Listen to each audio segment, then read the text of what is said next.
your last names and give me your titles. We'll start with Justice Nott. Yes, Justice Michael Nott, N-O-T-T, retired from the Court of Appeal. And I'm Justice Judith Ashman-Gerst, A-S-H-M-A-N-N-G-E-R-S-T. And this is an interview being conducted by me of retired Justice Mike Nott. Dates October 24th, 2007. And this is part of the Legacy Project of the California Court of Appeal. Excellent. We're ready to go. And it is my pleasure to have this opportunity today, as I was privileged to work with Justice Nott from December 2001 until your retirement in 2005. My pleasure equally to have you. And working with you was such a wonderful experience. Your knowledge of the law, your practical experience as a lawyer, your understanding of human nature made you just an absolutely outstanding appellate justice. And it was a great honor to have been able to work with you and to learn from you. So today is an opportunity to share that wisdom with many others. Thank you for those kind comments. I'm really glad my wife gets to hear this. She didn't know that I was going to say any of this. She's going to be shocked. Let's go back and let's start with your childhood, because you told me you had a terrific childhood. I did. So tell us about it. I grew up in an area called Keystone, which was just outside the city of Wilmington, California, harbor town. And the site now has been developed into Carson High School. I had two siblings, a younger sister, Kathy, who is 6 years younger than me, and Steve, my younger brother, who is 8 years younger. Steve is my little brother. He's 6'5" and about 250. And so we look like Mutt and Jeff. He went by me when he turned 12, as far as height. I went to Carson Elementary School and then Wilmington Junior High School. At that time, a very integrated school. We had quite a mixture of races, Japanese, Chinese, Hispanics, blacks, white. It was all just one big hodgepodge, all through there and through Wilmington Junior High School too. And then the same thing held true. I went to Wilmington Banning High School, and that again was, when I look back on it now and see what's going on in the melting pot, I was in the midst of the melting pot at that time. My dad was in the fishing industry. He had been a polio victim at age 19, prevented him from accepting a scholarship at Annapolis. But he always loved boats, and despite the fact he had a very serious limp, and it was hard for him to be on his feet for a lot, he still he loved the ocean so much that he developed several sport fishing boats and then got into the administrative end of it. And while I was, the main part of while I was growing up, he was president of Pier Point Landing in Long Beach, which was a very large sport fishing operation right out at Pier J. That's all now tankers and container cargo ships. But it was I had a great time. You spent your time actually out on the fishing boat? I spent a lot of time fishing with my dad on weekends. He'd take me, when he was running boats as the skipper. And then from the time I was about 12 on, I started working as a second deckhand on some of the sport boats during the summertime and vacations. And it was a terrific experience. I mean, every day was a brand new adventure, and actually the pay was really good for a kid. At that age I made pretty good money. And did you meet a lot of people? Yeah. Different people on the boat? Oh God, from every walk of life, yes. That was the great experience. Some celebrities? Some celebrities, yeah. We had not huge celebrity. Well, we had Maury Wills when Maury was playing for the Dodgers and was the hot property. I mean, he was setting records, stealing bases, and he was with us several times.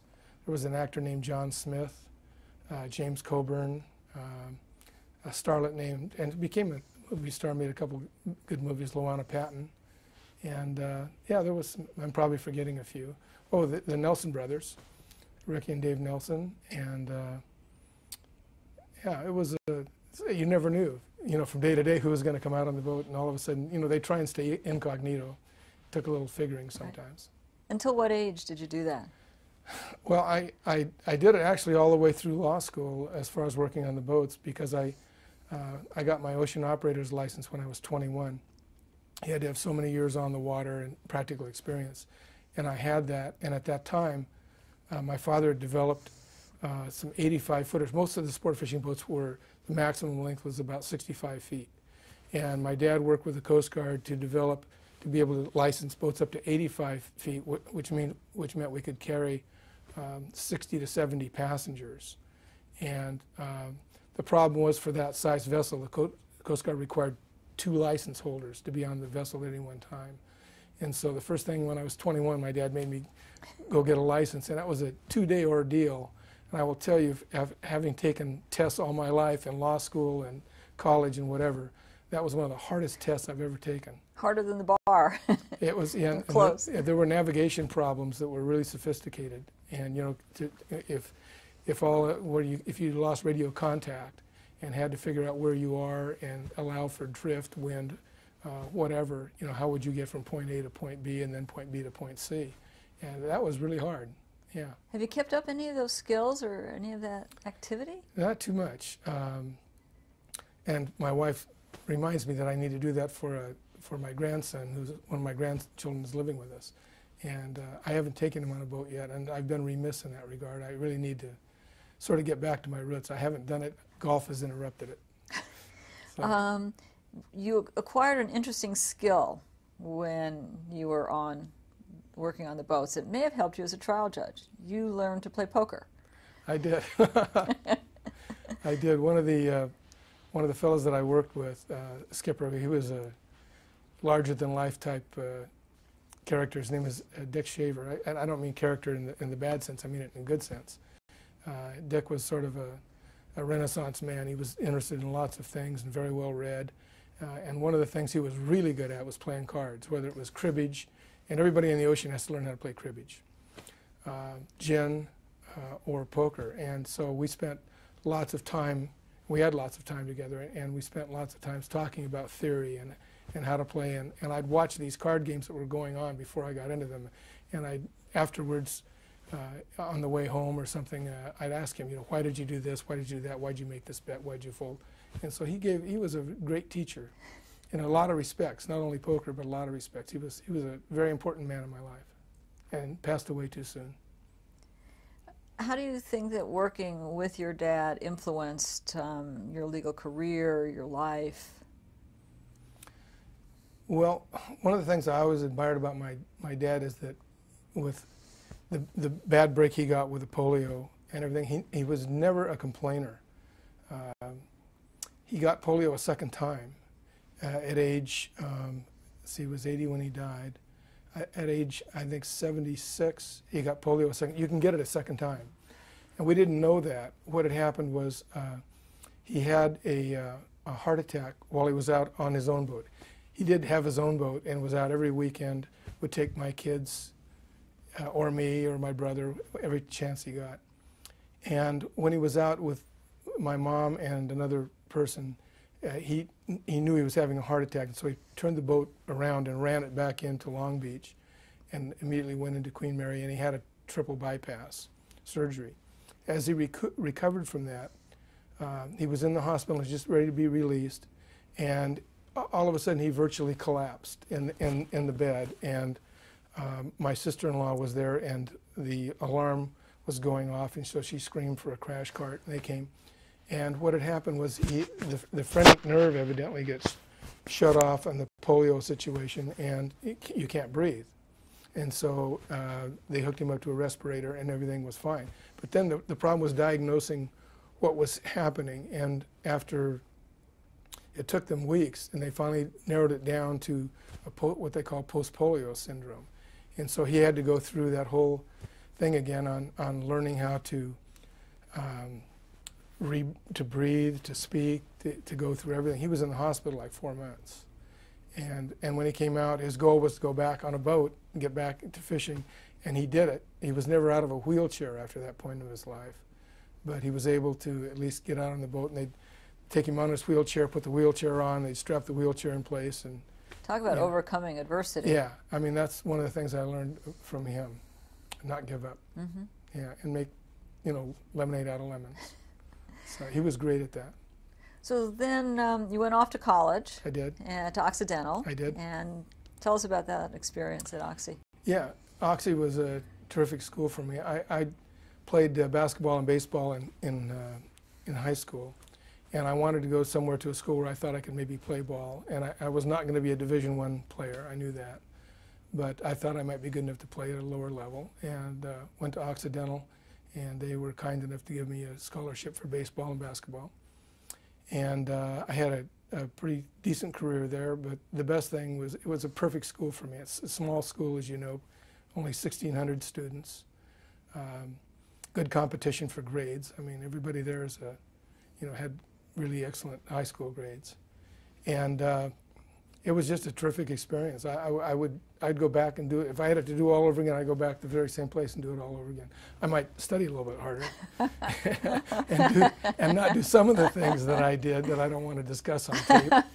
But I would absolutely do it again. I loved Oxy. And then you went to SC. I went to SC Law School. That was sort of a fluke. How did that happen? How did you decide to become a lawyer? I had absolutely no idea about being a lawyer. In my junior year, I took one of the electives is business law, and I did pretty well in that, and I sort of enjoyed it.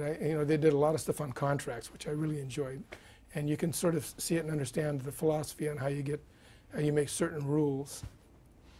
And my senior year, I took constitutional law from Dr. Richard Reith, very nice man, and as we approached the end of the first semester from September to December, he asked me one day what I was going to do after I graduated, and I said, don't have a clue. I said, I'll probably go in the Army, because at that time, everybody had to go in the Army for, you had a 2-year obligation. And I said, I'll probably just go in the Army and then maybe come out and go to work with my dad in business or something. And he asked me if I'd ever thought about law school, and I said I hadn't. And he said, well, I think you'd be good at it, and there's an LSAT coming up at USC on such and such a date. Why don't you just think about signing up for it? So I did, and took it and did okay on the LSAT, and wound up at USC, and it was great. And that's another thing I might do what I did earlier as far as coming on the bench, but I enjoyed the practice of law, but I really, after about almost 20 years, I sort of got burned out on that. Tell us about your practice. What was it like?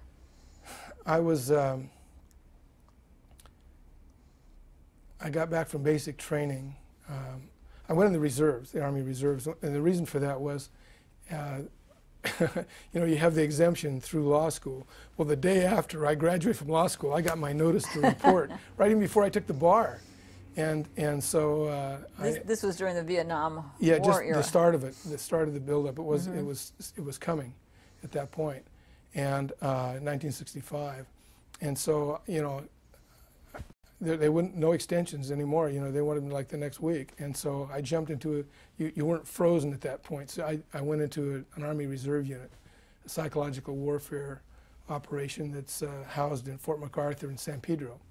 And so I was able to get in there with the help of a friend, and be then able to take the bar so I could continue on the practice. So I served 6 years in the military. I went to basic training, and actually, really enjoyed it. If I hadn't been married at that point with a baby on the way, I might have thought of JAG as a career, because I did enjoy the military. I really had a good time there. So I came back and was interviewed with a gentleman named Roy Brown, who was also a very important part of my life. He was an outstanding attorney in Long Beach, very well known. And after several interviews with him, I was hired to go into just a small law firm, 5 people, 5 attorneys. And about 4 months after I got there, Roy was appointed to the bench by Governor Reagan. And so off he went, and here I am as a rookie attorney, and they've got several large clients, Signal Hill and the City of Signal Hill, and several large contracting firms, a variety of good business firms. Was it business or litigation, or was it mostly business? Right, mostly business. And here I am, 6 months in practice and looking down the throat of this. So I got lots of help from, we had other attorneys that that shared office space with us. And we were, an interesting sidelight was we were in what was called the Juergens Trust Building. And that at one time had housed the courts in Long Beach. I think the maybe 8th and 9th floors were the courts in Long Beach. And then they moved to the present location at Ocean and Magnolia. The county built a new structure there that is now a horrible structure. It needs to be burned to the ground. I think they're talking about a new courthouse in Long Beach. Do they need it? It's just awful now. But anyway, at that time it was fairly new. So we were in the top floor of that building, on the 10th floor, and it had a beautiful outside balcony that was the size of the footprint of the entire building, with a view of the harbor. And one of the great things that happened was when the Grand Prix came to Long Beach, they ran it right around the building, because they would come up Magnolia north and go down Ocean east, and then around a hairpin, and then back down on the track out to Shoreline Drive and around. Anyway, it was phenomenal, because they gave us tickets because we were sort of landlocked when they start the races, and it was a very exciting event. And we'd host big parties up there. It was a great PR thing for us to have. Really a wonderful old building. So you practiced law with this firm for 20 years. Yeah, it evolved as people would come and go and pass away. How big did it ever get? At one time, when we were heavy into asbestos litigation, we were up to like 20 attorneys, and we did that for several times during that. We probably had 700 or 800 asbestos cases from the plaintiff's work, and so everybody was sort of pulled off what they were doing to share, and then we hired a lot of new attorneys for that, and that went on for 5 or 6 years, and it was quite a situation. It was an amazing litigation, absolute killer litigation. I mean, it wound up splitting up a lot of law firms. A lot of firms had problems over it, and including us, and we wound up splitting, and 2 of our attorneys went one way and 4 of us went the other way, the main partners. What kinds of problems were created? Just, I guess, the typical things, the allocation of workload and allocation of money for doing the work. You know, who's going to get it? How far are we going to go with this? Some of us wanted to move. The Juergens building was going to be torn down, and it eventually was. And 25 years later, it's still a big hole in the ground. They haven't done anything with it, which is amazing. It's in prime area in Long Beach. So 4 of us went to a new building called Harbor Bank Building that was down just to the west of us. It was a brand new facility and very nice. And the others went another way, and we sort of we came to we didn't have any litigation, and we were able to work it out. And all a little bit of rancor in there initially, but that all healed over after a few years. So it wound up being a very happy event for both sides. Both sides got what they wanted. So. At what point did you start thinking about going on the bench? That's another fluke. You know, people say things to you that change your life. And I've had it happen to me several times. I belonged to the Long Beach Yacht Club, and one of the other members was Fred Woods, who was appointed by Governor Deukmejian to the Superior Court.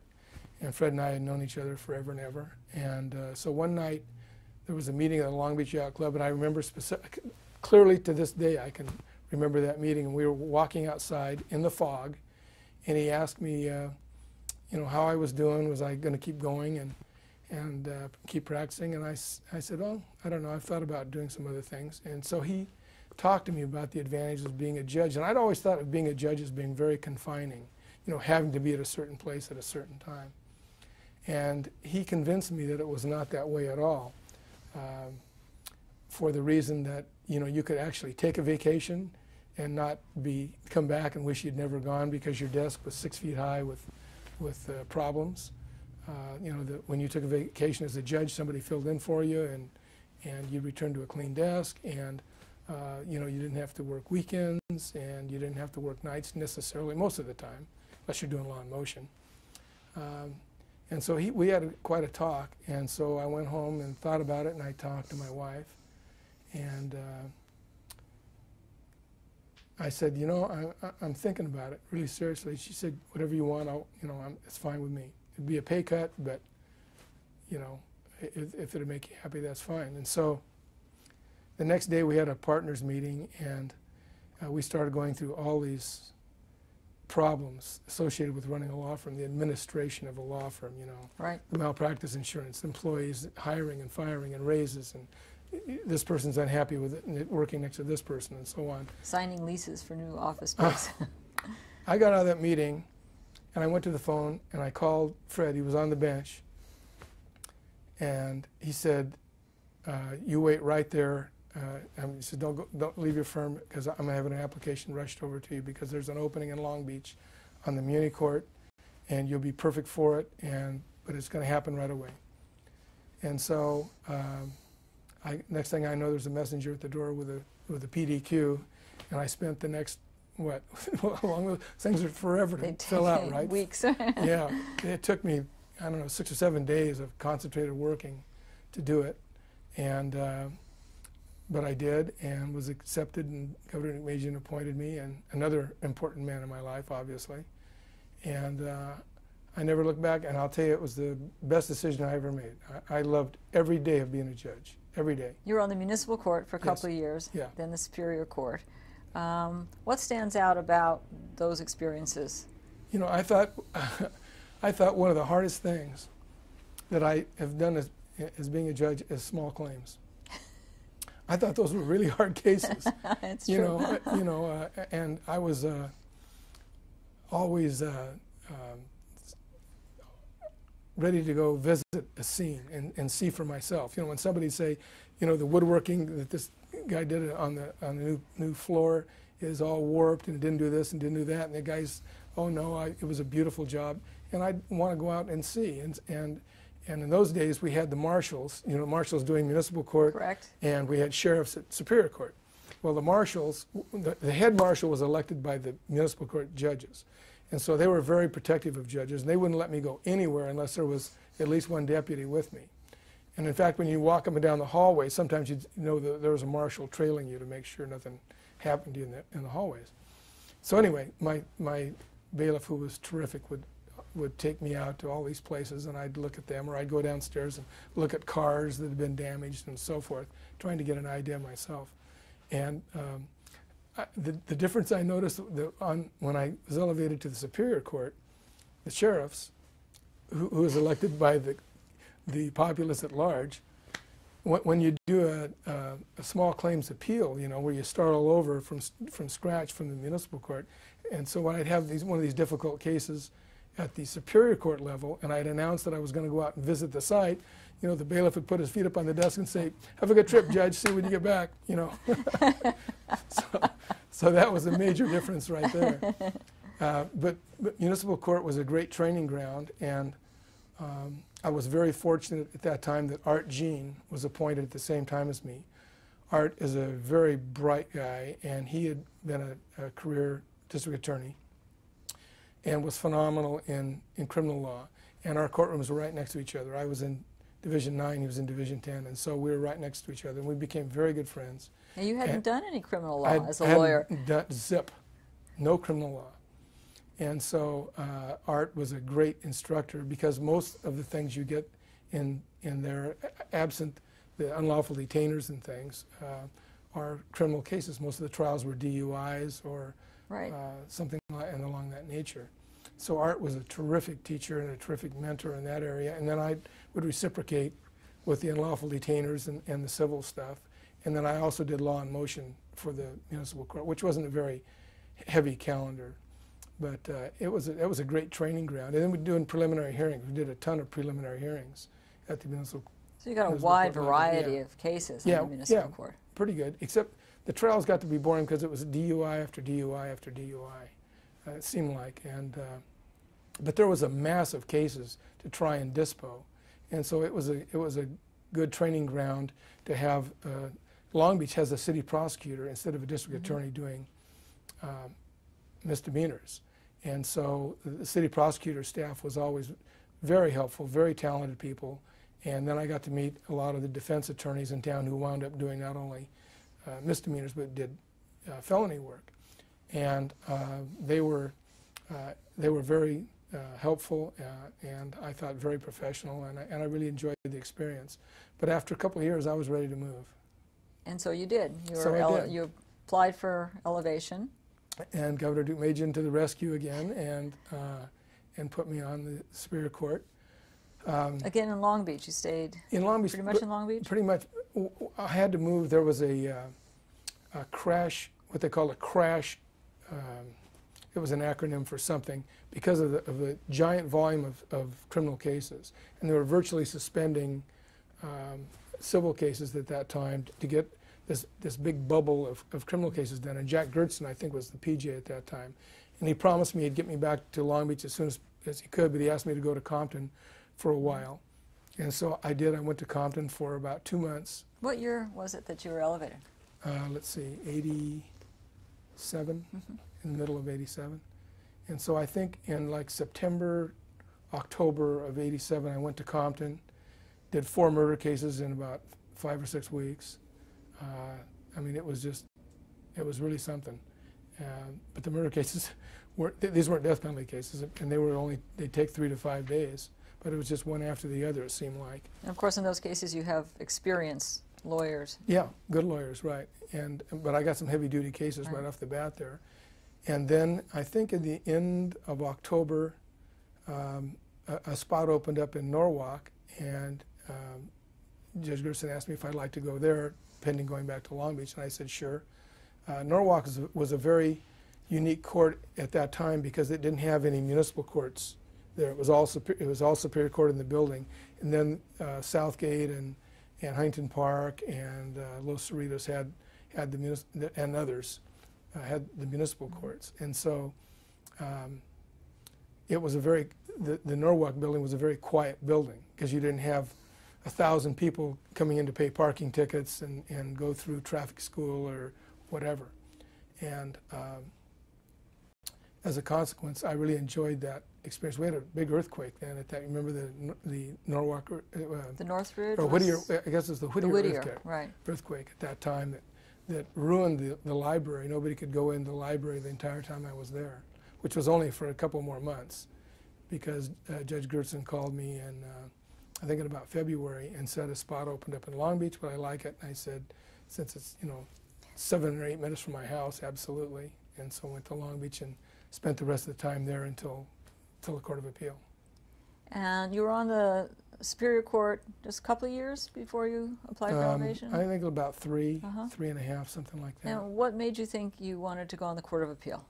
Well, working backwards, first of all, I want to say that I really enjoyed the Superior Court.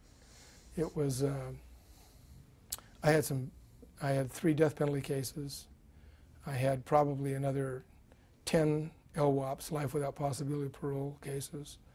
I didn't do any real big civil cases there because what had happened was I was sharing the law and motion duties with Jim Sutton, who later went to Norwalk, but at that time was in Long Beach. And so he'd do law and motion for 6 months, and I'd do criminal, and then the next 6 months we'd flip-flop.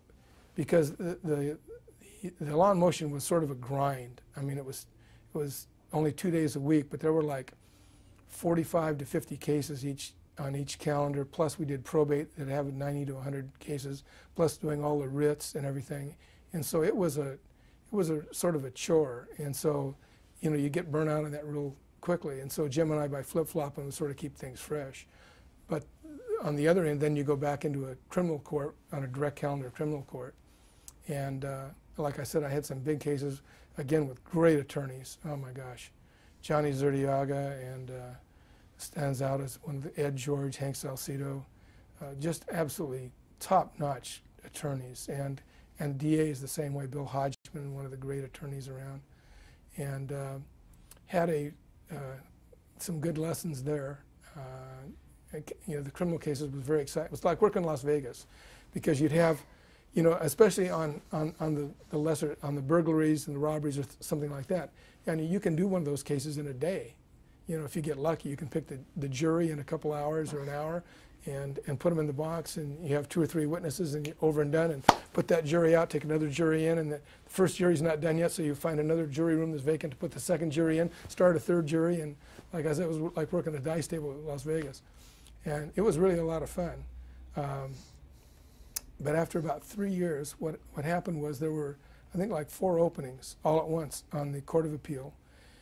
And I had always sort of thought that I might like to, if I had a new other career other than law, which I started to say before, I thought that I might like to be a writer, that I enjoyed writing.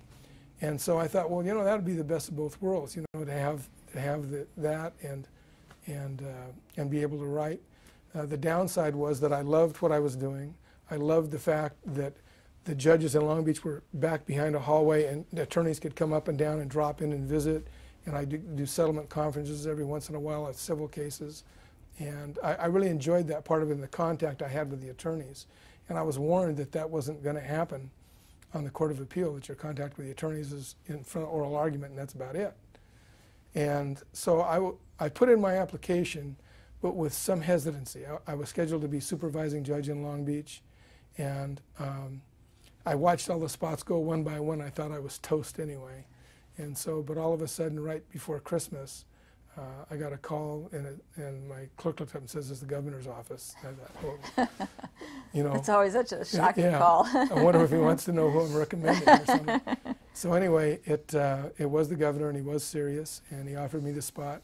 And I asked him if I could think about it over the weekend, and he said yes. And so I talked it over with my wife, and decided to go for it. And she asked one of the best questions of all.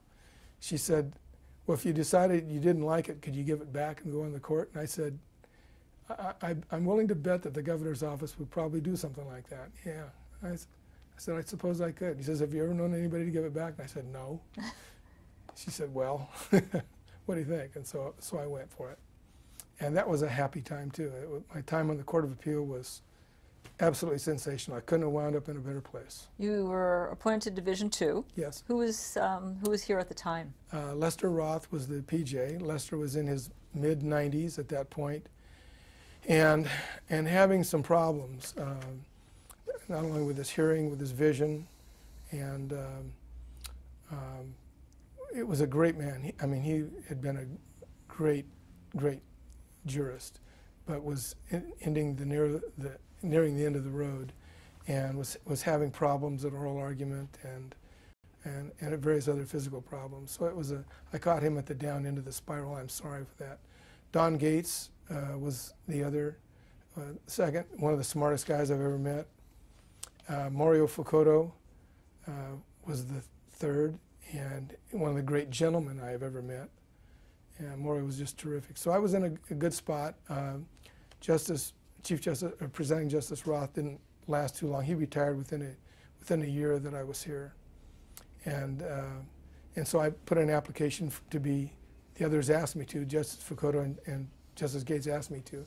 So I put in my application to be presiding justice, but Roger put his in too, and probably just as well for me and for everybody that Roger got it. I mean, you know Roger. You've been with him for umpteen years, and he's just one of the great people. Yeah, he's terrific. And apparently he talked to you about it. Yeah. Before he actually applied or accepted it, he wanted to make sure that absolutely. Everything was going to be comfortable. Sure. Yeah, yeah. One of the Daily Journal profiles of you quotes some of the lawyers as saying that you moved the old boys, Division II, to a more centrist, reasonable position. Do you remember that? Yeah, I think they're giving me too much credit. It was when I first got here, it was, no question, very conservative. And sometimes oral argument was very quiet. Justice Fukuto was a quiet person himself anyway and intended not to ask too many questions. Justice Roth did not at that time. At the end of the road, sadly, sometimes he was confused as to even what case we were hearing at that moment.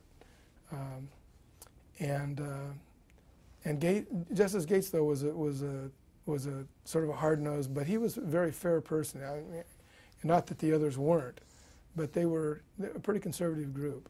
And and then of course when Roger came on as an AG, Roger's sort of a, I would say a little to the right, but not but again, much fair. though. He's really not much. He's pretty very. Right. That we were a centrist court, and it wasn't just all me. I mean, John Zabrowski was a centrist, you know, and Mario Fukuda was whatever's fair.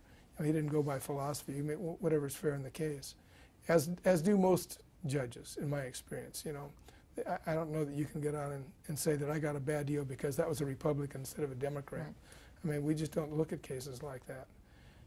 So but then I it think, really changed with Candace Cooper, Catherine Doy-Todd. yeah, the ladies me. came on. The ladies came on. Yeah, breath of fresh air. No more old boys. Yeah, no more old boys network. No, and I don't think I didn't see the change. The attorneys would be more sensitive to that than me, because the same way I didn't regard any of the ladies we got as being to the left or anything like that. I regard you and everybody as being, you know, down the middle. And what are we doing with this case for these people? And then sometimes philosophically we would have to decide, okay, how are we going to interpret this statute? You know, how do we come down? And sometimes it would come down. I suppose if you looked at it hard, it could come down on a left or right center position, but not that often. We didn't have that many problems as far as our decisions. I mean, it wasn't like everybody was dissenting all the time. I mean, we just tended to work things out, and that was my style. And that's why I think in the book that you've kindly given me, of my cases, that I've had very few dissents and very few concurrences, because I would generally go in and work out my differences with whoever was drafting the opinion. How would you do that? Well, how would I do it? You know how I do I know how, but everyone else watching this may not. Well, if I had a particular problem with either the result or the language, I would just I would draft out a memo so I was clear in my mind what I was doing, and then I would generally ask the justice if they would, you know, mind talking to me about this particular thing, that I was having some problems in a particular area, and we would go through and I'd give my side, they'd give their side, and we generally almost always work out something that at least made me happy, and so that I was satisfied that we were coming to the right conclusion as to either the issue or the overall result on the case. And it just always seemed, I mean, you were always very receptive to that. And you did the same thing for me.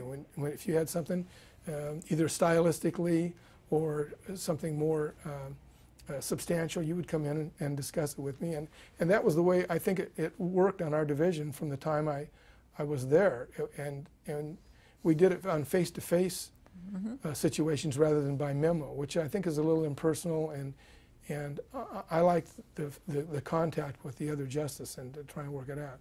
And the best thing was we had such nice people. I mean, we didn't have any, when I was on here, I don't recall anybody that was such an egotistical person that was their way or the highway. You know, it just didn't happen here. And that's why I was so lucky to be on Division 2. Yeah, no one was rigid, but you certainly made it easy, because you came in, you would come into chambers, and you'd come in advance of conference, in advance of oral argument, which really made a difference. I don't know if you were aware of it. I did that on purpose, sure. I think it's easier to do that when everything's in the draft stage than when things have hardened a little bit. Like, well, I don't, you know, what, you want me to redo everything now as opposed to doing it earlier on? Yeah. Right. So as soon as the conference memos came out, and I tried to make it a habit of reading those things just as soon as they hit the desk, so that I could do that and find out, first of all, you know, what was anybody was having with my work, if they had any problems that we needed to work out, and did I come to a right result? And so I appreciated the same thing with you and Justice Todd and Justice Boren doing the same thing for me if they were having any problems. Right. So. There were some significant cases that you handled while you were on the Court of Appeal. Yes. Couple of important criminal cases and notable civil that you did write a dissent on. Why don't you tell us about your criminal cases? Yeah, one of the big things that I've always been sensitive about is the independence of the judiciary. And I think that all of us in the legal field need to be constantly on guard. And I don't say this that there's any particular ill intent with the executive branch or the legislative branch, but sometimes I think they overreact to anecdotal situations instead of looking at the overall big picture. And you know, a case will make headlines about how some judge did something on it, and all of a sudden the hackles go up on the legislature or the executive branch, and all of a sudden, bam, you got a new law out that in some fashion tries to limit the discretionary power of the judiciary. And I don't like that at all. You know, my belief is we're put here as an independent branch. We're not to rubber stamp whatever the legislature does. We're not to rubber stamp whatever either a president or the governor does. And I've seen several attempts at that, mainly when the three strikes law came out. And the legislation was drafted to only give discretion to strike a strike to the district attorney's office and not to the judiciary. And the DAs took that right off the bat to mean that that was it, that there was, you know, unless they agreed to dismiss a strike in the interest of justice, that the law was going to apply. And as you know, on the third strike, no matter what the felony was, whether it was a serious felony or not, you're looking at 25 to life. And you know, the question is, who are you going to allow to guard the hen house, the fox or the farmer? And I didn't like the idea that the discretion was solely supposed to be in that of the district attorney, because some district attorneys don't have the sense of balance or proportion, in my view, that a judge does. Most of them do. Most are hardworking, honest, fair-minded people, but there are some who are not. And I was really bothered about that. And I wrote that in an opinion called People versus, I think it was Glaster. And I concurred at that time because the result I thought was appropriate. And I knew there was going to be a better case come along to take a stand on it. And finally, the Supreme Court did in Romero, which was amazing because Romero had like about 20 convictions for, I mean, he was arrested for everything. Most of it might be misdemeanors or low-grade felonies. But I thought that that was really a unique case. But at the same time, you know, we had this statute that was like, what, about 2 pages long on single print, you know, to interpret with all these areas, you know, how are we going to interpret these particular sections? And one of them came to us on a case called People versus Vessel.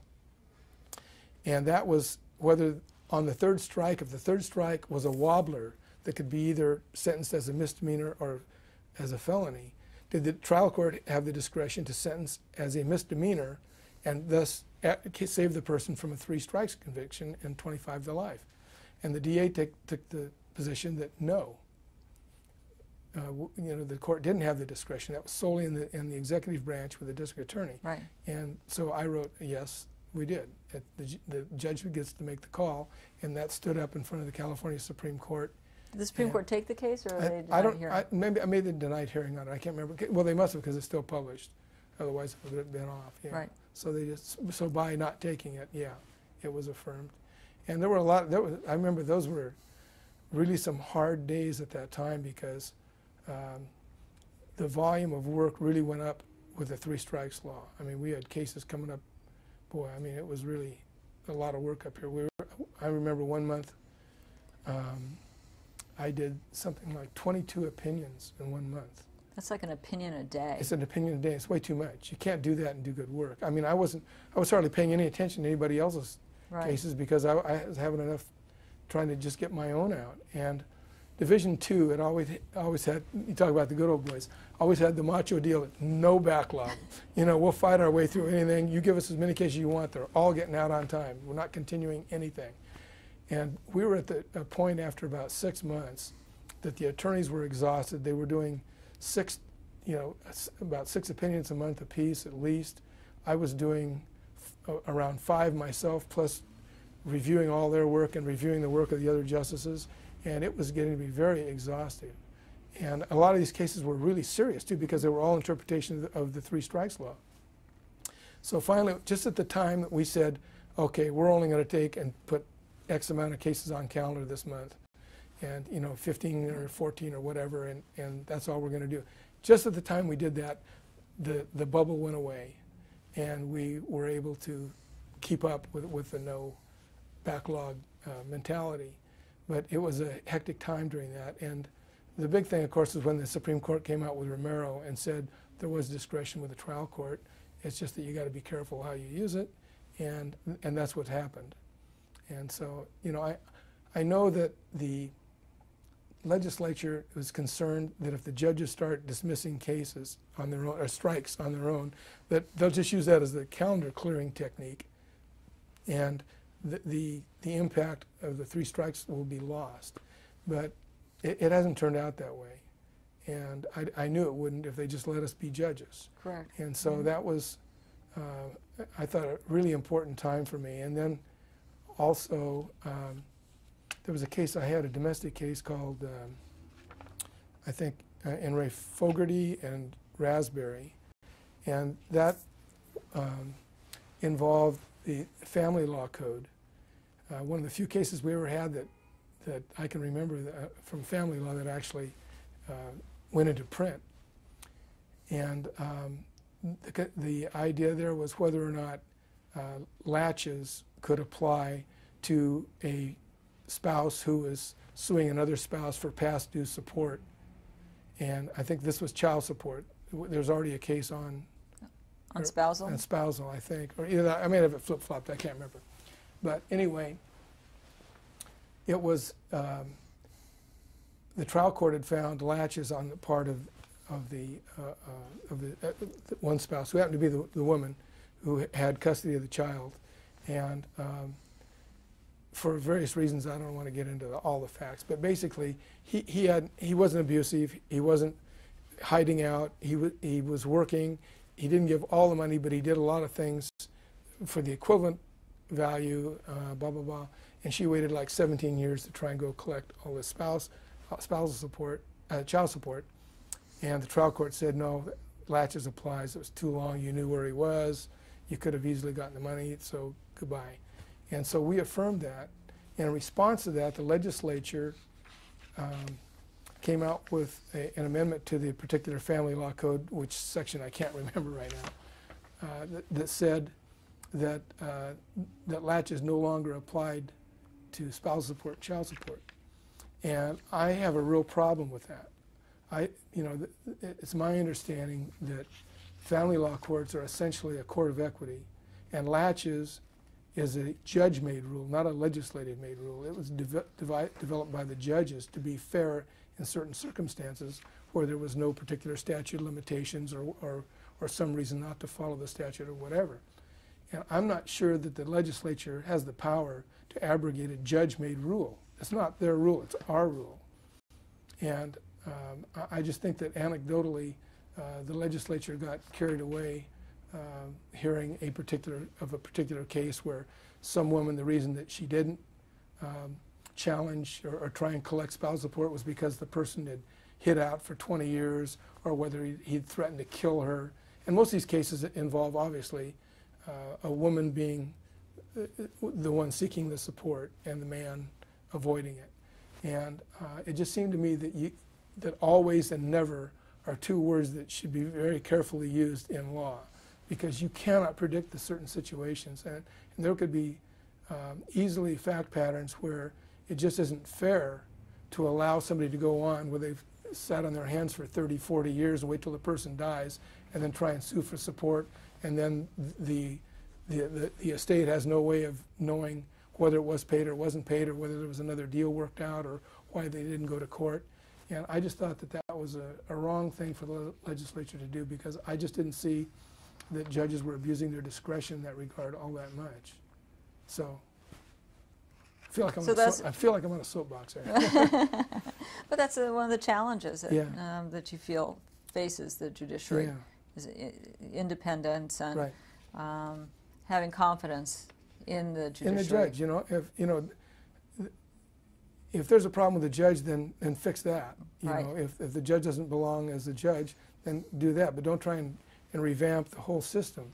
I know that on the federal side, there's all these sentencing where they try and each year take away more discretion Right. of the judges on sentencing in the federal scene. And it really bothers me that they do that. And thank God my buddy Dick Tervision stood up to them finally and said, I'm not doing that. Right. Everyone thinks judges are so liberal, we're going to let everybody out on the streets. I Yeah, don't know and it's where just they get absolutely that not from. the case. Just absolutely not the case. It just doesn't happen that way. Right, right. also. Yeah. There was a cute story about that. We're all ready to go anytime.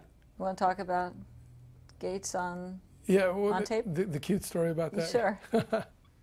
The story that I was going to, the rumor, urban myth or whatever, was that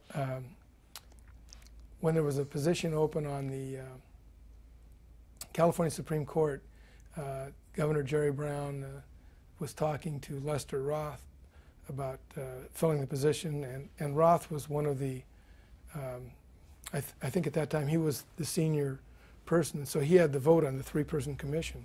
And so Governor Brown said to him, you know, it'd really be wonderful if we had a Hispanic on the Court of Appeal, on the Supreme Court.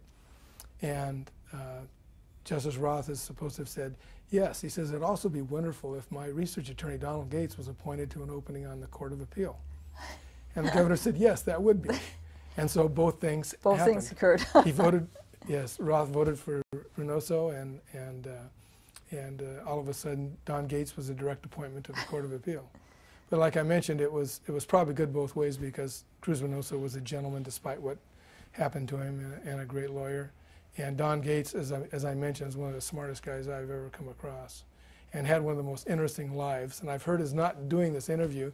And Donald, if you ever look at this, you need to do this and have everybody share what your life has been, because he's had some life. Interesting. Yeah, I think I met him just once or twice, but didn't know him. So we had talked about some criminal cases, and there's a very interesting civil case, an arbitration case that you were involved in. Just as I got here, actually, I wasn't on the panel, but we talked about it some. Right. It was Justice Boren, Justice Todd, and me on Crowell versus Downey, I think it was. Right. And it was an interesting factual scenario, because the parties had agreed in the after litigation had come up and was ripping the clinic apart, had agreed to arbitrate, and also agreed that either side could, if either side didn't like the result, they could appeal it to the Court of Appeal. And so the question was whether you can do that, whether you can start as an arbitration and then go through the regular appellate process.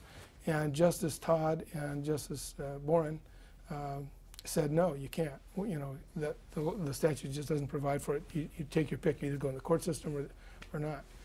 And I felt strong, and that's a reasonable position. I respect that. It just seems to me, though, there are lots of attorneys I've talked to who don't go into arbitration because they don't want to be dependent on one voice. They want to have a backup for it. And they don't necessarily want to have to pay for 3 retired appellate court justices to do that. And it just seems to me that if we're going to encourage arbitration as a process, and that's the policy of the law, to encourage people to arbitrate and stay out of the court system. We had parties here of equal bargaining strength. If they started in the trial system and the court system, the Court of Appeal was going to have to do the work anyway. So it's not going to be any extra work, because if they stayed there, that's what we'd have to do. So why not let them do that? The odds of either side appealing were probably not that great anyway. And I just felt that it was the right thing to do was to allow them to do that. And instead, the majority opinion struck down the entire agreement, including the arbitration part. And so they went back in the court system. I haven't researched it today to find out if anybody's come up and done anything with that, but I know that Art Gilbert uses that case at the Retired Judges Conference. He's used it the last 2 or 3 years that I've been there, and has brought it up on new developments in the law. And I don't know if I was really upset that the parties didn't take it up to the California Supreme Court. Oh, they didn't. They didn't petition for They did not, and probably what happened, the case settled or something. And so I don't even know what happened with it. But that was an interesting case, and everybody got their say in, and I enjoyed. It was a pretty long dissent. I think it was probably about a 20-page dissent. So right. I spent a long time with it. That was, when I use the term heated, I don't mean that there was any dissension, because I know that there wasn't, but was that the most heated dissent that you were involved in, probably? I think so. I think so, yeah. That's amazing, because you were here 15 years? 15 years. Right. Yeah, and that one, there was no rancor at all. No, mean, I know yeah, there was yeah. not, right. It was all very intelligent, intellectual Yeah. discussion of the law. It was one of the few times I didn't get my way, Are there which other- happens at home all the time. That's why we come here. People are nice to us here. That's right. That's what Sherry says, oh, the little prince is home. Any other cases that really stand out in your mind that you'd like to talk about today? Or those Well, we had ones? a case that, are you talking about cases I authored or like your involved case? in. Well, I liked your case, that R.J. Reynolds case. That was The tobacco case, the tobacco federal case. preemption case. Yeah, right. that was a super case. That was very and vindicated interesting. at the end, right? Vindicated by the California Supreme Court. Yeah. But I think that after that there was another U.S. Supreme Court case, and I think that more recently the California Supreme Court has kind of backed away and said there's federal preemption. Yeah. But yeah, that was a very interesting case that wound up settling after. Right, they did settle it. Right. Yes. I had one under the. I had a case called DiLoretto versus Downey. That was sort of interesting. It was under the theory that no good deed goes unpunished. The Downey High School decided to have their baseball fence. They were selling space on the baseball fence on the outfield, and I forget, I think it was like a $500 donation, and you could put your business name up, and it was visible to the people in the stands, and a fundraiser for the baseball team. So Mr. DiLoretto, who had been a big booster of the high school, wanted to put up the 10 Commandments. And when the school saw that, they said, no, you can't do that because, you know, somebody's going to get upset that we're favoring the Judeo-Christian religions and excluding theirs, and so we'll probably get sued over it, so we can't do it. And he was adamant that they should, and so he filed suit against them to do that. So as a result of that, the high school took down all the signs that they rented out and gave all the money back to all the other boosters, and then were involved in this litigation. And it wound up being a tremendous expense to the school. And we upheld the trial court decision that Mr. DiLoretto was wrong, that the school had the absolute right, and the school district, to prohibit anything that looked like religious sponsorship of some sort. And so that case went all the way up. It went to the California Supreme Court and clear up to the U.S. Supreme Court. And it cost the school district an absolute fortune to do that. So this one little idea to raise, $4,000 or $5,000 got turned right on its head and cost them a lot of money. So that was an interesting case. It sounds like that, right? There was another one we did. I don't know if you remember it, but it was the issue was whether it came up as a class action, I think, and it was for overtime and wages. And the question was whether or not supervisors or owners or board of directors could be individually liable for overtime that was unpaid, for corporate overtime. And we held no. In that case, they petitioned, and I think it was just affirmed. I can't remember if they took it over or not, but we were affirmed in the end on that. And I thought that was sort of a big deal case. Right. Yeah. That's about all I remember, unless you have some. No, I didn't have any other specific ones other than those. So, I mean, it's obvious from talking to you that you loved your work as a trial judge and loved your work on the Court of Appeal, but then you decided to retire and go into private judging. You want to talk about that decision a little bit? Yeah, it was sort of a tough decision. Well,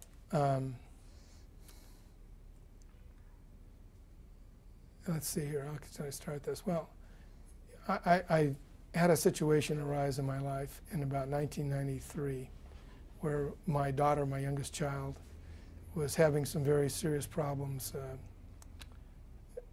being a student and being a good daughter, and was involved with the wrong people. And we went through a very difficult series of things with her. And as a result, I just got her out of the area and moved her and her mother, my wife Ann at that time, to Idaho. And I went up there and actually commuted back about every other week. I would be in Idaho in a week and back here a week. And it worked out okay for me. I was able to do that schedule.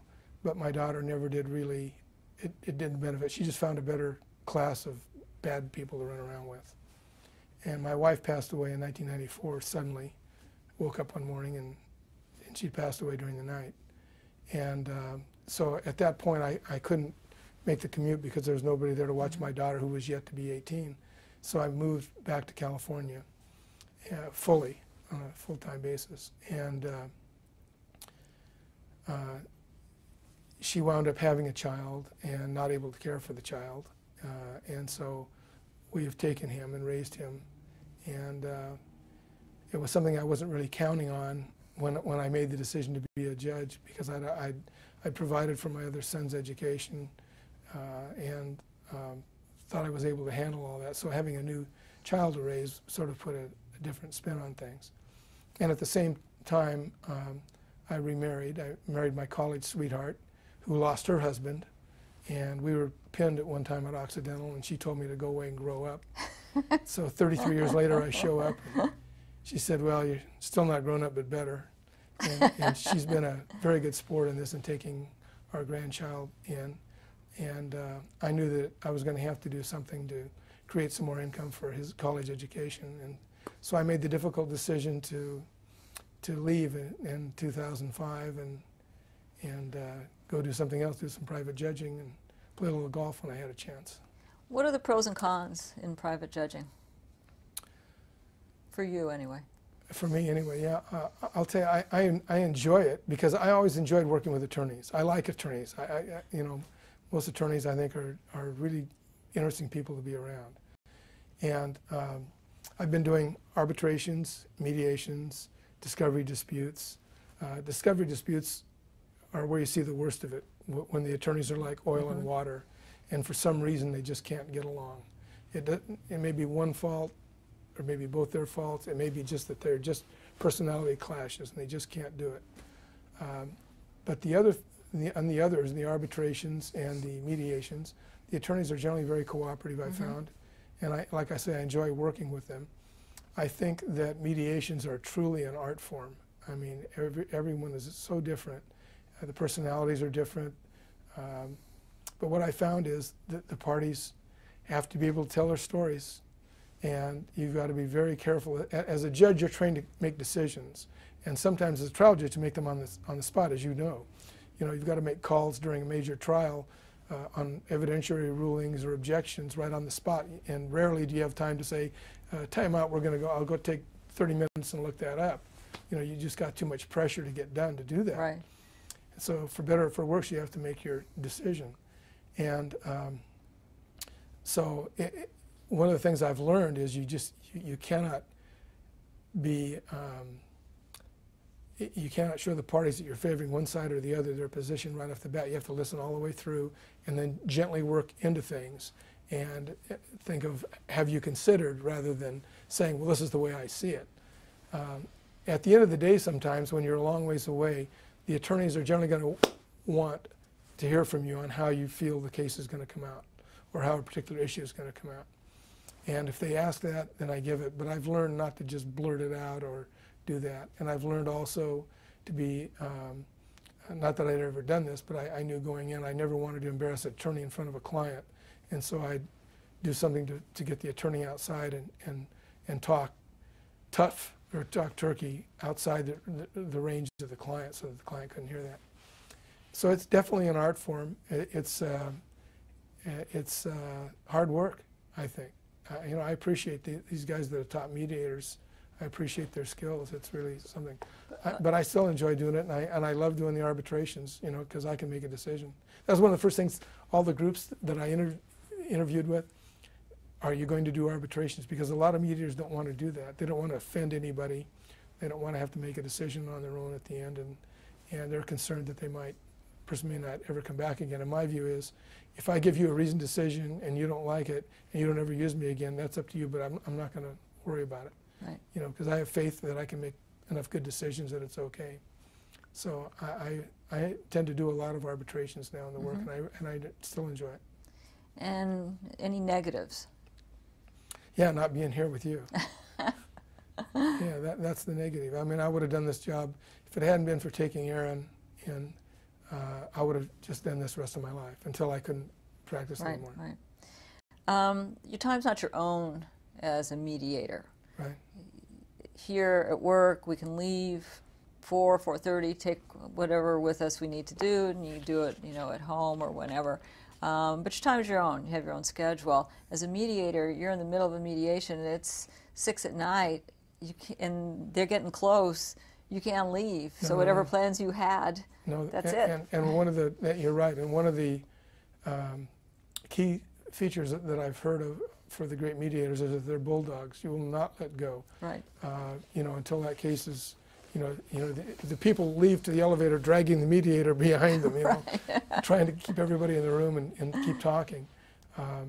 And yes, you're right. I had 2 last week before I went back to the SC Notre Dame game where I saw your husband.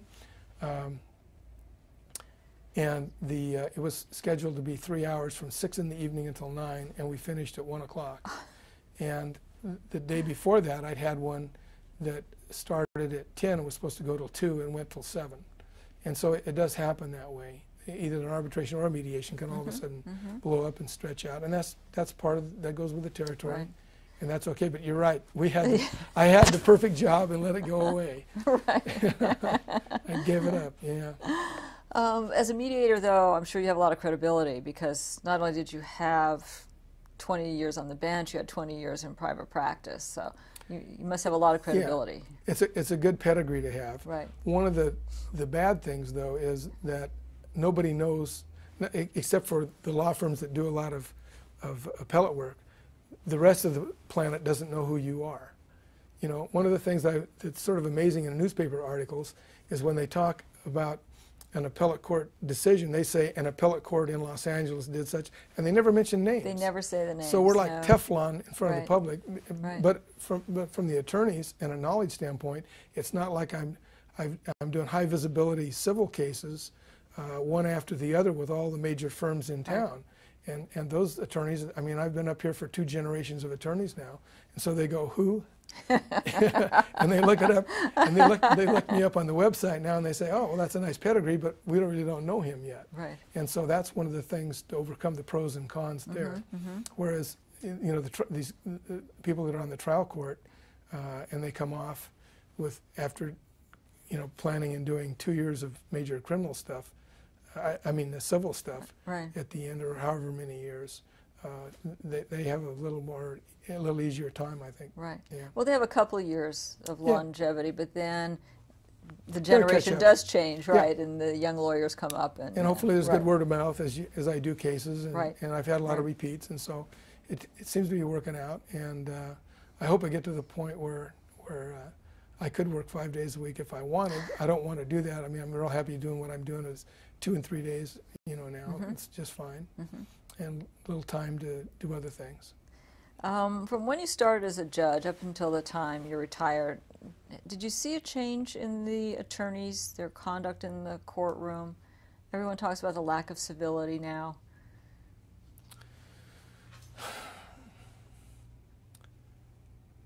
I didn't notice it from the bench, as far as being deferential or anything. I haven't noticed that when I was on the Court of Appeal. No, I wouldn't say that. And now it's been my experience that the attorneys that come before me, the mediations or arbitrations, are the same, about the same as the other. I've had very few instances of rancor, and the ones I've had have been from attorneys that were old enough to know better. So it hasn't been the new ones in particular. And like I said, I've really enjoyed being able to meet with attorneys and do this again. I do enjoy it. Right. The fun part about being a trial judge was dealing with the lawyers on a day-to-day basis, and really on a one-to-one basis. You could always take them in chambers and sit them down and talk to them.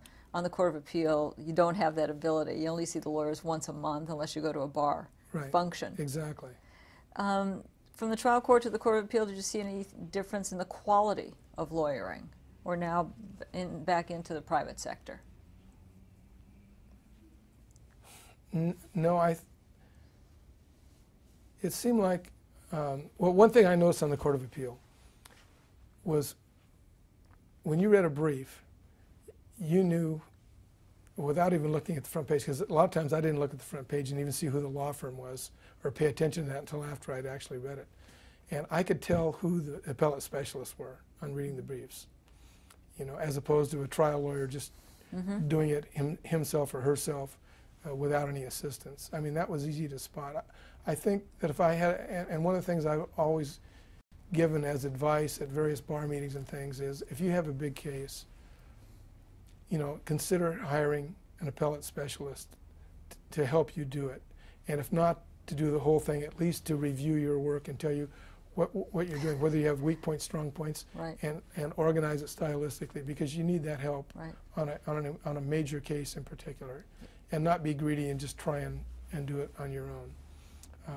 Right. Don't forget the standard of review and setting your brief up in accordance with the standard of review. Exactly, right? Exactly. All those things, and we know who the specialists are. Right. And like I say, you could rip all the covers off of the pages, the title pages, and you'd still know who was doing the work. And at the mediation level, I've seen on some of the smaller cases I've had, I've seen what I think is not very good lawyering, even at the mediation level. You know, that the quality of the brief that I got or didn't get and should have gotten, or the quality of drafting of complaints, summary judgment motions and things like that I might have had to review, left something to be desired. But it seemed like that happened mostly on the smaller end and smaller scale. The bigger cases that I've had, the multi-million-dollar cases, it seems like there's always been good lawyering. You know, and generally on the mediations we get more than one lawyer in there. There may be two or three from one law firm and one or more adjusters from defense counsel on one side. I may wind up with 2 or 3 rooms of different people around, maybe 15, 20 people involved in a case. Are adjusters digging their heels in more than they did in the past? Seems to right now.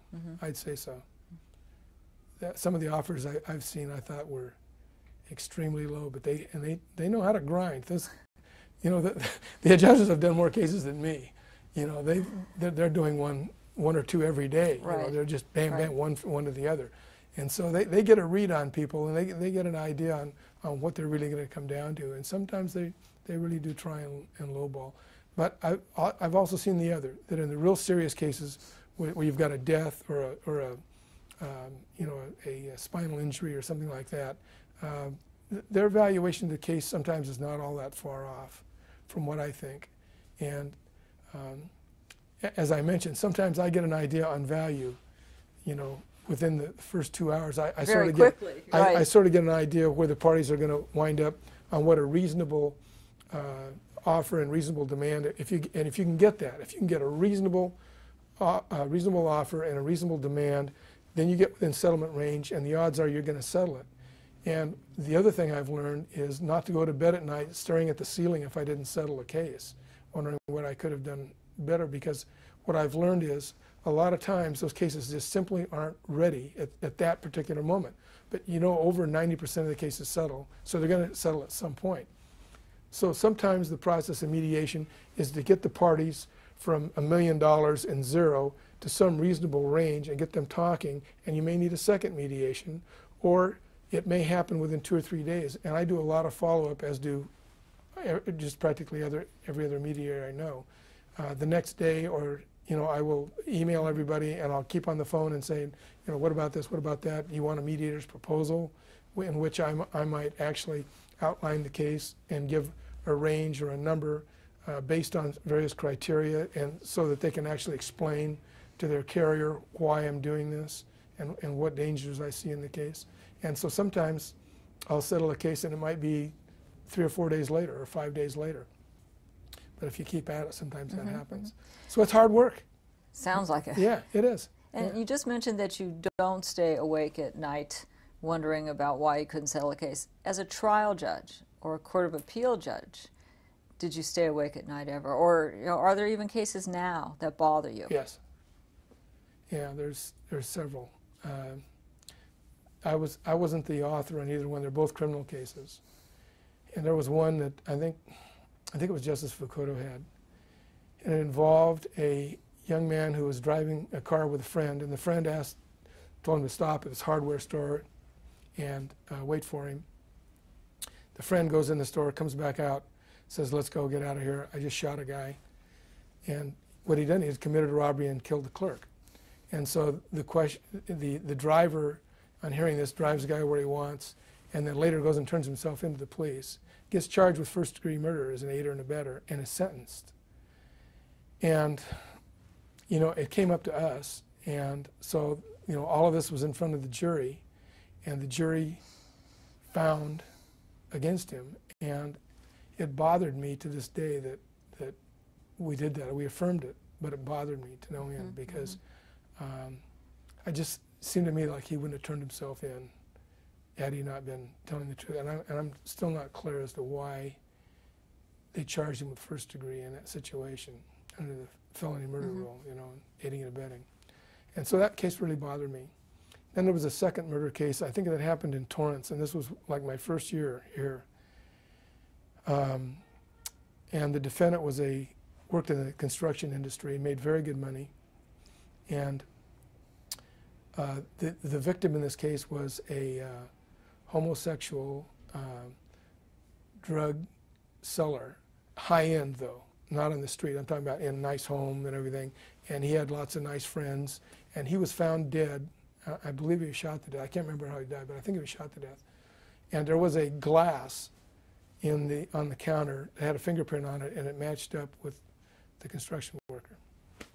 And he had made some comment, I forget about, yeah, well, that guy, I had to kill that guy or do something. He made some comment at work, and he got convicted on that first-degree murder. And he had plenty of money, so robbery wasn't the motive for him, although money was missing evidently at this time. And it just sort of bothered me. I didn't see where I was convinced that he had the motive to kill the person, even though he might have been there. It was like that movie. There was a movie like that with Harrison Ford, I think, where Harrison Ford was a district attorney, and another female DA was found dead, and his fingerprint was there. I forget the name of it. That'll come to me. But anyway, that case bothered me to the end, that I wasn't sure we had the right person. You know, and there's always that danger. The other thing that bothers me, and I'm having sort of a difficult time thinking about the death penalty in the state. You know, I've always been a big proponent of the death penalty, but not the way we're doing it. I just don't see that not when it takes 20, 25 years or more. Least. I have the three people that I have that are on death row are still there, and it's been over 20 years for each one of them. And it seems to me for the death penalty to be effective, it has to be administered within 3 or 4 years of the event. I know you have to make sure you have the right person, but and that's a key. But you can do that within 3 or 4 years. It doesn't take 20 plus years. So the system is broken. For us to have over 600 people on death row and execute somebody once every 2 or 3 years is not doing the trick. I mean, Florida and Texas seem to do it very quickly down there. Maybe they're making some mistakes, maybe not, but they aren't as laborious about it as we are in California. And I just think that it's the way the system is. It's a joke. I mean, why are we bothering doing this and going through this exercise in futility? We'd be better off, you know, just putting them in life without possibility of parole and be done with it. It seems like. So I'm having a tough time with that issue. Yeah. Going back a little bit, you mentioned just briefly you and Sharon, yes, and that you were pinned in college, yes, and you broke up and went yeah, your separate ways. How'd you wind up getting back together? It was just a fluke. You've had a lot of fluky things. Patty Kitchen, another thing, yeah, somebody says something, I do it. You know, sometimes it works out, sometimes it doesn't. Patty Kitchen was on the Court of Appeal, it still is, as right, you know. Delightful lady, and we went out to lunch one day, and we were talking about something, and she looked at me and said, "You really don't remember me, do you?" And I said, "What do you mean I remember you? I know that you're one of my best friend's wife's cousins and da-da-da-da. And she says, no, that's not the relationship. She says, when you were in college, you were dating Sharon. She was my best friend, and she set me up with one of your fraternity brothers, and we double dated. I said, I have no memory of that. So she said, well, have you talked to Sharon? And I said, I haven't talked to her in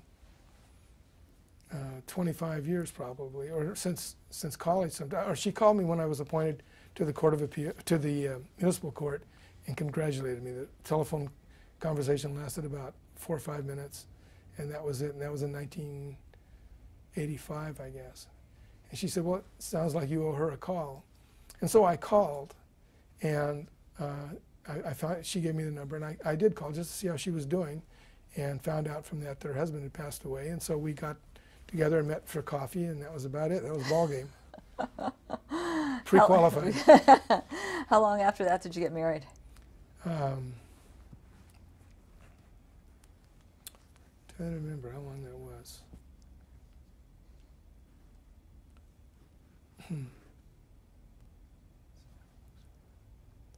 I know she'd remember if I asked. I think it was a little over a year. Uh-huh. Yeah. Well, you knew each other, right? You know, you knew each other from college. It's Yeah. I mean, right.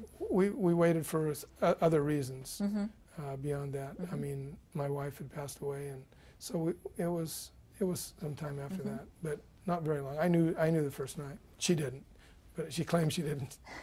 And she was a teacher.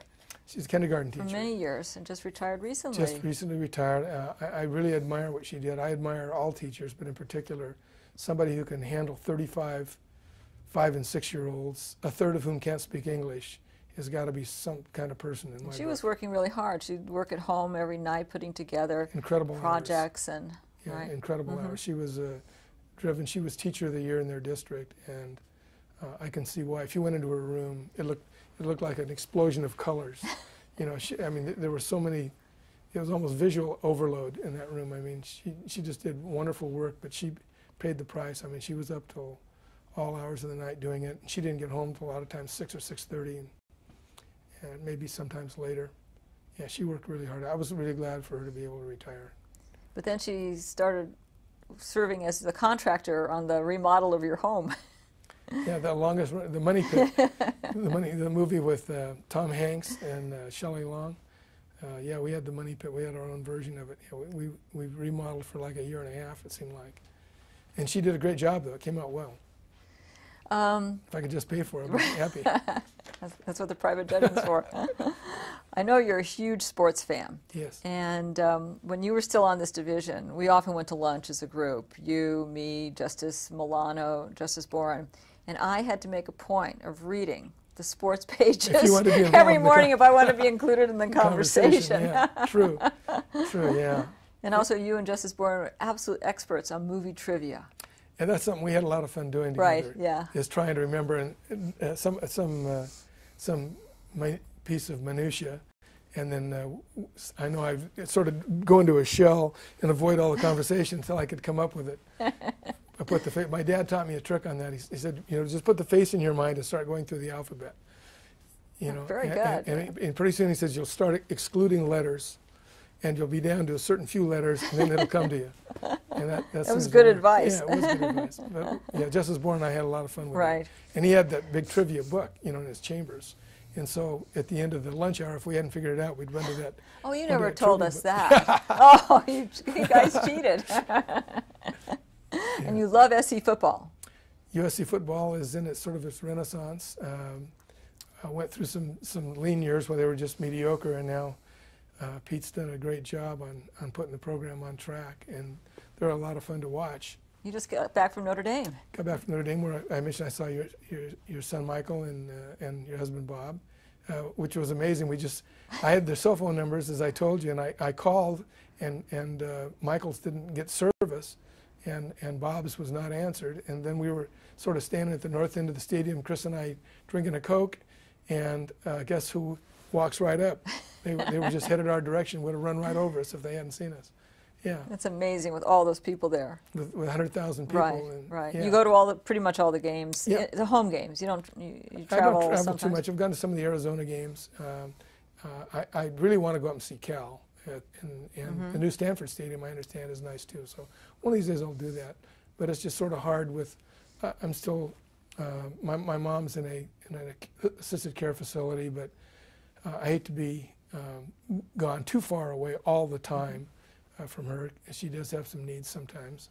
And then Aaron has sporting events right. and things on the weekends, basketball games and things. And Pretty soon you'll start taking him with you. well, he's been going games. now, and I'm telling you, he likes it. He's a fan. He knows that he'll tell you the whole schedule the rest of the year, and he's paid a lot of attention to them. He really likes it. So, and now let's talk about golf. Yes. Your real passion. And you're an outstanding golfer too. I know. I've played with you. Not that outstanding, but I enjoy it. I've come to appreciate the game more and the event more instead of just worrying about score all the time.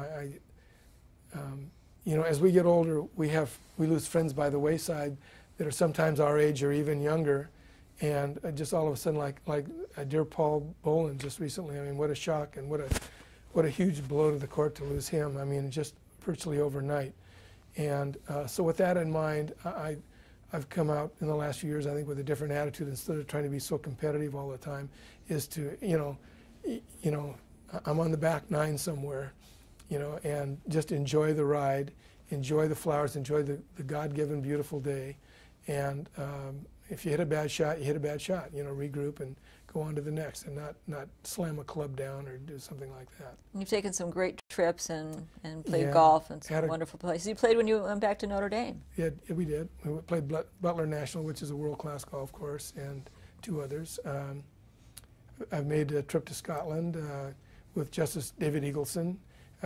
Malcolm Lucas, Chief Justice, was supposed to go with us, and then had a medical problem, a little cancer scare some time ago, and he couldn't go, but went with Justice Eagleson and my former law partner, Jack Grisham, and we had just an incredible time. It was one of those trips, too, where you see how bad the weather is in Europe, you know, on European golf sometimes. And every time we put it on the tee, something good happened with the weather. If it was raining and wind was blowing, the rain stopped. If it was just blowing, the wind stopped, and it was brilliant sunshine. We did that for 16 days, and it was just a trip I'll never forget. Just wonderful. And I've had some others like that too. You haven't been to Bandon Dunes yet. I haven't, no. Yeah, that's something. We have to carry your clubs or have a caddy. But it's like the courses in Ireland and in Scotland, and you'd love it. I mean, that was a thrilling place to play too. Really enjoyed that. Well, I'm going up to Pebble Beach next week for the first time. Hard to beat that. You're going to play Spyglass and right. What else? Poppy Hill. Poppy Hills, boy, tough duty. Someone's got to do it. Yeah. Okay, so are there any other thoughts that come to mind that you want to share with anyone who might be watching this? I think that, as I mentioned, I'm so happy that I decided to become a judge. I did a little prep for it, not realizing I was going to be a judge when I did state bar, worked on the state bar disciplinary committee, and was a primary hearing officer in fee disputes and or disciplinary action. And from that, not only was it worthwhile to do from the standpoint of putting something back into the system, I found I could make a decision and stick with it, not worry myself to death that the next day, oh my God, did I do the right thing? And so I found I could make a decision. And so when the time came for this, it was sort of an easy transition because I was still doing state bar things right up to the point where I was appointed to the bench. And so I'd encourage people, if they have any idea, to get on some sort of a panel that has some form of hearing capacity where you have to make a decision that involves people's lives somehow. And see if you can do that. Because I had several friends that were appointed and just hated it because they could, when they passed away or when they left, the court found stacks of cases and files that had never been decided simply because the people couldn't make a decision. So I think it's important to know that you have the ability to do that and be happy about it, not give yourself an ulcer or a heart attack worrying over it, because that's what you have to do. And generally, I didn't make, unless I was right in the midst of trial, I didn't make a decision that involved some horrendous amount of money or somebody's life or something, unless I ran it by somebody else. Like I mentioned, Art Jean is one, but there are a lot of other judges I respected, and sometimes I do that until I had a comfort level that decision I made was going to stick. And I did that up here. As you know, sometimes there was cases when I'd say, you know, I'm not exactly sure how this case could come out. Here's A and here's B, and tell me what you think on that. And I solicited a lot of opinions. I do that now in the private judging. You know, sometimes I'll run a sticky point by some of the other neutrals that I know and trust, and I want to be comfortable that when I make a decision, I can live with it. Yeah. So, words of advice to someone who just became a judge would be open-minded, talk to your colleagues. Right. Yeah, and before going back to the other, on becoming a judge, you know, you can do a lot of pro tem work, and in the small claims arena, you can be, you know, a lot of temporary judging is available. Mediations are available to do mediations through the court, which will help skills and help you decide how to deal with people, how to maybe make decisions, even though you're not ordering them to do something. But I think that it's something that people who are interested in being a judge should do. And as far as being a judge, absolutely is. You know, I don't have that big an ego. You know, I don't think I'm now that smart. Check your ego at the door. Yeah, check don't at the don't door, get judge-itis. Yeah, you know, run things by other people who've been through the mill before, and so that's what I've done, what I continue to do. Well, all I can tell you is that it was so enjoyable working with you. Thank you for all your years as a judge, a trial judge on the Court of Appeal, and thank you for letting me interview you today. Well, I feel the same way about you. You were a delight to work with, and one of my great regrets is that we still aren't doing it. Well, but we're going to stay friends. Sure, Thanks. absolutely. Okay. Thank you. Okay.